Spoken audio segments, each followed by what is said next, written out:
Beverage അടച്ചിരണം, അങ്ങനെയുള്ള കാര്യങ്ങളാണ് ആദ്യം ചെയ്യേണ്ടത്. മറ്റുള്ള ആർട്ടിസ്റ്റുകൾ പറയുന്ന പോലെയല്ല. എനിക്കും അതിനെപ്പറ്റി ശരിക്കും അറിഞ്ഞുകൂടാ. ഞാൻ ഇപ്പോൾ ഇതിക്ക് മുമ്പ് പറഞ്ഞ കാര്യങ്ങളൊക്കെ എൻ്റെ മനസ്സിൽ തട്ടി പറഞ്ഞതാണ്. അപ്പോൾ എനിക്ക് ഈ ഒരു കാര്യം ചോദിക്കാൻ നേരത്ത് എനിക്ക് എന്താണ് പറയേണ്ടതെന്ന് അറിയാൻ പോലെ മറ്റുള്ളവർ പറഞ്ഞു എനിക്ക് പഠിച്ചിട്ട് പറയണമെന്ന് വെച്ചാൽ ഞാനത് വായിക്കാനൊന്നും പോകണില്ല. ഈ ഓണത്തിന് 60% പ്രോഗ്രാംസൊക്കെ ക്യാൻസൽ ചെയ്ത് ഞാൻ തന്നെ അഡ്വാൻസൊക്കെ തിരിച്ചു കൊടുത്ത്. ഞാൻ പറഞ്ഞതെന്ന് വെച്ചിട്ടുണ്ടെങ്കിൽ അത് എനിക്കും ഒരുപാട് പരിപാടികൾ ബുക്ക് ചെയ്ത് വെച്ചിട്ടുണ്ടായിരുന്നു. ഗൾഫ് പരിപാടികളും വലിയ പരിപാടികളൊക്കെ ആയിരുന്നു. എന്നെ സംബന്ധിച്ചിടത്തോളം ഓണത്തിന് എനിക്കെന്നും ഓണം പോലെയാണ് എൻ്റെയൊക്കെ ലൈഫ്. കുറേ നാളായിട്ട് എനിക്കെപ്പോഴും പരിപാടിയുണ്ട്. എൻ്റെ പോലെയല്ല മറ്റുള്ള ആൾക്കാർ, മറ്റുള്ള മിമിക്രി ആർട്ടിസ്റ്റുകളും മറ്റുള്ള സ്റ്റേജ് കലാകാരന്മാരെന്നൊക്കെ ഓണം എന്ന് പറയുമ്പോൾ അവർക്കൊരു സീസണാണ്. ഓണം, ക്രിസ്മസ് അങ്ങനെയുള്ള ഫെസ്റ്റിവൽ സീസണൊക്കെ അവർക്ക് സീസണാണ്. ഈ ഓണം വരുമ്പോഴാണ് അവർക്ക് പൈസ കൂടുതൽ കിട്ടുന്നതും ഒരുപാട് സ്റ്റേജ് കിട്ടുന്നതും. അപ്പോൾ അവർക്കെന്ന് വെച്ചാൽ അതിക്ക് മുമ്പ് വരെ അവർക്ക് ശരിക്കും പറഞ്ഞാൽ ഭയങ്കര പട്ടിണിയുള്ള ജീവിതമായിക്കുള്ളൂ. അപ്പോൾ ഓണം വരട്ടെ, പ്രോഗ്രാം വന്നിട്ട് പൈസ തരാമെന്ന് പറഞ്ഞ് ലോൺ എടുത്തേക്കുന്ന ആൾക്കാർ വരെ ഉണ്ടാവും നമ്മുടെ സമൂഹത്തിൽ. ഒരുപാട് പേര് കടവും മേടിച്ചിട്ടുണ്ടാവും. ഈ പ്രോഗ്രാം ഓണത്തിന് കിട്ടും. എല്ലാ വർഷവും ഇങ്ങനെ ഒരു നിശ്ചിത പൈസ നമ്മുടെ മനസ്സിൽ കാണുമല്ലോ. ഒരുപാട് പരിപാടികളുണ്ടാവും. അപ്പോൾ ഈ വയനാട് പ്രശ്നം വന്നപ്പോൾ നമ്മൾ ദുഃഖത്തിൽ നമ്മൾ എല്ലാവരും കൂടെ നിന്നെങ്കിലും ഈ ഓണം പരിപാടികൾ ഉപേക്ഷിച്ച് കൊണ്ടുള്ള ഇതെന്ന് പറയുമ്പോൾ എനിക്ക് അംഗീകരിക്കാൻ പറ്റില്ല. കാരണം ഈ സാധാരണ സ്റ്റേജ് തൊഴിലാളികളെന്ന് എനിക്ക് പറയാൻ പറ്റുള്ളവരാ. സ്റ്റേജ് കലാകാരന്മാർ ആണ് വയറ്റത്തടിച്ചേക്കുന്നത്. കാരണം അവർക്ക് ആ സമയത്ത് കിട്ടുന്ന പൈസയാണ്. അപ്പോൾ എല്ലാ പ്രോഗ്രാമുകളും ഒട്ടുമിക്ക ഒരു 60% പ്രോഗ്രാംസും നടത്തുന്നില്ല.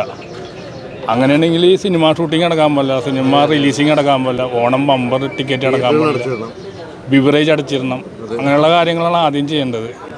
സാധാരണ പാവപ്പെട്ട നിസ്സാര പൈസ കിട്ടുന്ന ആൾക്കാരുടെ ജോലി നിഷേധിച്ചുകൊണ്ടുള്ള ഓണാഘോഷ പരിപാടികൾ വേണ്ടെന്ന് പറയുന്നതോട് എനിക്ക് യോജിക്കാൻ പറ്റില്ല. ക്യാമ്പുകളിൽ പോലും എൻ്റർടൈൻമെൻറ്റ് ആയിട്ട്, അതായത് അവരുടെ ഒരു മാനസികോല്ലാസത്തിന് വേണ്ടിയിട്ട് പല സംവിധാനങ്ങളും സർക്കാർ തന്നെ ഒരുക്കുന്നുണ്ട്. അപ്പോൾ പുറമേ ആഘോഷിക്കരുത് എന്ന് പറയുന്നതിനോട് യോജിക്കാൻ കഴിയാത്ത അവസ്ഥയാണുള്ളത്. ആഘോഷങ്ങൾ, വലിയ വലിയ ആഘോഷങ്ങൾ ഇപ്പോഴും നടക്കുന്നുണ്ട്. ഇപ്പോൾ പറയുന്നത് വെച്ചിട്ടുണ്ടെങ്കിൽ ഇതിനെ ബാധിച്ചേക്കുന്നതെന്ന് വെച്ചിട്ടുണ്ടെങ്കിൽ സാധാരണ സ്റ്റേജ് കലാകാരന്മാരാണ് ഇത് ബാധിച്ചേക്കുന്നത്. സാധാരണ സ്റ്റേജ് കലാകാരന്മാരെന്ന് പറയുമ്പോൾ കലാകാരൻ മാത്രമല്ല, അതിൽ ലൈറ്റ് ഉണ്ടാകും, ലൈറ്റ് ആൻഡ് സൗണ്ട്, അതിൽ A to Z ഒരുപാട് ആൾക്കാരുണ്ട്. ഈ കലാകാരന്മാരും ആ സ്റ്റേജിൽ പെർഫോം ചെയ്യുന്ന ആൾക്കാർ മാത്രമല്ല ജോലി പോകുന്നത്. A to Z എന്ന് വെച്ചിട്ടുണ്ടെങ്കിൽ അതിലിരിക്കുന്ന ചെയർ കൊണ്ടുവന്ന ആളാണെങ്കിലും ഒരു പരിപാടി കിട്ടിയിട്ട് വേണം അവർക്ക് അവരുടെ വീട്ടിലും കാര്യങ്ങളും, അവർക്ക് ലോണും കാര്യങ്ങളൊക്കെ ഉണ്ടാവും. ഈ ഓണം പ്രമാണിച്ചായിക്കുള്ളൂ.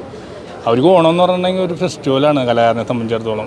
അത്യാവശ്യം പൈസ കിട്ടുന്ന ഒരു നാളാണ്. ആ സമയത്ത് വീട്ടിൽ ഇരിക്കുക എന്ന് പറയുമ്പോൾ പൈസ ഇല്ലായ്മ, നമുക്ക് ഈ ഒരു പ്രശ്നം കാരണം ഒട്ടും അംഗീകരിക്കാൻ പറ്റില്ല. അങ്ങനെയാണെങ്കിൽ എല്ലാവർക്കും ഇതിലുള്ള നിയമം ബാധകമായിരിക്കണം. ഒരു കലാകാരൻ, ചെറിയ സ്റ്റേജ് കലാകാരന്മാരെ മാത്രം ബാധിക്കുന്ന ഒരു കാര്യം മാറരുത്. അങ്ങനെ Onam bumper, beverage, cinema shooting, Onam releasing അതൊന്നും വേണ്ടെന്ന് നോക്കാൻ പറ്റില്ലേ. ഞാനിപ്പോൾ എൻ്റെ അറിവില്ലായ്മയല്ല, എൻ്റെ ഒരു ഇത് വെച്ച് പറയുകയാണ്. എന്നെയും ബാധിച്ചായിരുന്നു. എന്നെ സംബന്ധിച്ചിടത്തോളം എന്നെ ബാധിക്കാൻ സാധ്യത കുറവാണ്. എനിക്ക് അത്യാവശ്യം ചെറിയ പരിപാടികൾ ചെയ്യുന്ന ഒരാളാണ് ഞാൻ. ചെറിയ ഒരു പെട്ടിക്കടയാണെങ്കിലും ജ്വല്ലറി ആണെങ്കിലും ഉദ്ഘാടനം ചെയ്യുന്ന ആളാണ്. കേരളത്തിൽ എന്ത് ഫങ്ഷൻ ഉണ്ടെങ്കിലും ഒരു സീറ്റ് എനിക്കുണ്ട്. എന്തോ ആൾക്കാർക്ക് ഇഷ്ടമാണ് സോഷ്യൽ മീഡിയയിലൂടെ. അത് കാരണം ഞാൻ സംസാരിക്കുന്നത് മറ്റുള്ളവർക്ക് വേണ്ടിയാണ്. സാധാരണ ഓണപ്പരിപാടികൾ മാത്രം കൊണ്ട് ജീവിക്കുന്ന ഒരുപാട് കലാകാരന്മാരുണ്ട് സമൂഹത്തിൽ. അവർക്ക് വേണ്ടിയാണ്. ആഘോഷങ്ങൾ ഇപ്പോഴും ഒരുപാട് നടക്കുന്നുണ്ട്. പക്ഷേ ഇതിൽ പെട്ടുപോയേക്കണത് സ്റ്റേജ് കലാകാരന്മാരാണ്. കലാകാരന്മാരെന്ന് പറയുമ്പോൾ A to Z, അതിൽ ലൈറ്റ് ബോയ് തുടങ്ങി സ്റ്റേജ് കെട്ടുന്ന ആൾക്കാർ, കഥേര കൊണ്ടുവന്ന ആൾക്കാർ, സ്റ്റേജിന് വേണ്ട എല്ലാ കാര്യങ്ങളും ചെയ്യുന്ന ആൾക്കാരെ വയറ്റിത്തടിച്ചേക്കണേണ്. ഈ ഓണത്തിന് 60% പ്രോഗ്രാംസൊക്കെ ക്യാൻസൽ ചെയ്ത് ഞാൻ തന്നെ അഡ്വാൻസൊക്കെ തിരിച്ചു കൊടുത്ത്. ഇപ്പോഴും പഴയ പോലെ തന്നെയാണ് ഇപ്പോഴും നമ്മൾ നോക്കുമ്പോൾ സമൂഹത്തിൽ കാണുന്നത്. അത് നമ്മൾ ദുഃഖത്തിൽ പങ്കുചേരുന്നു. നമ്മൾ മുഖ്യമന്ത്രിയുടെ ദുരിതാശ്വാസ നിധിയിലേക്ക് സംഭാവനയും ചെയ്ത ആൾക്കാരാണ്. പിന്നെ നമ്മുടെ ജോലി നിഷേധിച്ചുകൊണ്ടുള്ള ഇത് എനിക്ക് ഒരിക്കലും അംഗീകരിക്കാൻ പറ്റില്ല. ആഘോഷങ്ങൾ ഇല്ലെന്ന് പറയുമ്പോൾ അവിടെ ജോലി നിഷേധിക്കുന്നത് തുല്യമാണ്. ഇപ്പോൾ ഒരുപാട് ഇനാഗ്രേഷനൊക്കെ ചെയ്യുന്ന ആളല്ലേ. ഇപ്പം ഒരു സമയത്ത് കുറച്ച് വർഷങ്ങൾക്ക് മുമ്പ് ഒരു വിവേചനം നേരിട്ടായിരുന്നു ഒരു മുതിർന്ന ഡയറക്ടറുടെ. ഇപ്പം ഒരു മലയാള സിനിമയിലുള്ള ഒരു മുതിർന്ന ഒരു ഡയറക്ടറാണ്. അപ്പം ഇപ്പം ഹേമ കമ്മിറ്റി റിപ്പോർട്ടൊക്കെ പുറത്ത് വന്നിരിക്കുകയാണ്. അപ്പം മലയാള സിനിമയെ നിയന്ത്രിക്കുന്ന ഒരു 15 പവർ ടീമാണെന്നുള്ള ഒരു രീതിയിലാണ് ഇപ്പം ആ കമ്മീഷൻ റിപ്പോർട്ട് പുറത്ത് വിട്ടിരിക്കുന്നത്. ഇപ്പം ചേട്ടൻ അതിൽ ഇപ്പം ഇത് എല്ലാ മേഖലയിലുണ്ട്, സീരിയലിൽ കൂടെ ആൾക്കാർക്ക് അവസരം നിഷേധിക്കുന്ന രീതിയിലുള്ള തരത്തിലാണ് ഇപ്പം കാര്യങ്ങൾ മുന്നോട്ട് പോയിക്കൊണ്ടിരിക്കുന്നതെന്നാണ് ഈ റിപ്പോർട്ടിൽ പറയുന്നത്. ചേട്ടൻ അതിൽ വിശ്വസിക്കുന്നുണ്ടോ? എനിക്ക് ഇപ്പോൾ മറ്റുള്ള ആർട്ടിസ്റ്റുകൾ പറയുന്ന പോലെയല്ല, എനിക്കും അതിനെപ്പറ്റി ശരിക്കും അറിഞ്ഞുകൂടട്ടാ. ഞാൻ ഇപ്പോൾ ഇതിക്ക് മുമ്പ് പറഞ്ഞ കാര്യങ്ങളൊക്കെ എൻ്റെ മനസ്സിൽ തട്ടി പറഞ്ഞതാണ്. അപ്പോൾ എനിക്ക് ഈ ഒരു കാര്യം ചോദിക്കാൻ നേരത്ത് എനിക്ക് എന്താണ് പറയേണ്ടതെന്ന് അറിയാൻ പോലെ മറ്റുള്ളവർ പറഞ്ഞ് എനിക്ക് പഠിച്ചിട്ട് പറയണമെന്ന് വെച്ചാൽ ഞാനത് വായിക്കാനൊന്നും പോകണില്ല.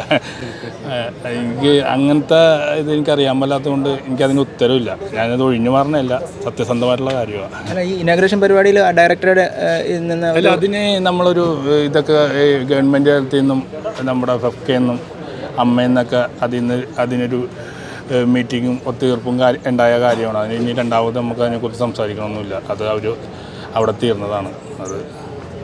പിന്നെ എനിക്കതിനെക്കുറിച്ച് സംസാരിക്കാൻ താല്പര്യമില്ല. ഓക്കെ, നമ്മളിപ്പോൾ ഈ ഒരു ഇപ്പോൾ പുതിയ സിനിമ